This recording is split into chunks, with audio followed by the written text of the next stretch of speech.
మార్కాపురం పట్టణంలో గోవులను వధించేందుకు సిద్ధంగా ఉంచారనే సమాచారం నేపథ్యంలో హిందూ ధార్మిక సంఘాల ప్రతినిధులు, బీజేపీ నాయకులు, పోలీసు సంఘటన స్థలాలకు చేరుకొని తనిఖీలు నిర్వహించారు.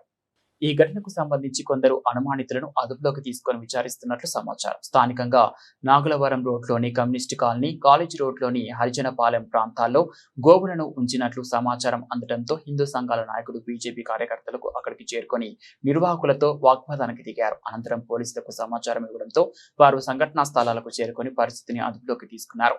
ఈ సందర్భంగా పివి కృష్ణారావు మాట్లాడుతూ గోవుల అక్రమ వధ మరియు తరలింపుపై సమాచారం అందడంతో తమ నాయకులు అక్కడికి వెళ్లినట్లు తెలిపారు. కొంతమంది వ్యక్తులను పోలీసులు అదుపులోకి తీసుకొని విచారణ జరుపుతున్నారని పేర్కొన్నారు. అలాగే కొన్ని గోవులను రక్షించి గోశాలకు తరలించినట్లు, స్వాధీనం చేసుకున్న పదార్థాలపై సంబంధిత అధికారులు చర్యలు చేపట్టినట్లు ఆయన తెలిపారు. అయితే గోవధ, మాంసం తరలింపు మరియు ఇతర ఆరోపణలపై అధికారికంగా పోలీసులు లేదా సంబంధిత శాఖలు పూర్తి వివరాలు వెల్లడించాల్సి ఉంది. ఘటనకు సంబంధించిన వాస్తవాలపై పోలీసులు దర్యాప్తు కొనసాగిస్తున్నారు. ఈ ఘటనపై అధికారుల నివేదిక వెలువడిన తర్వాత పూర్తి వివరాలు తెలియనున్నాయి.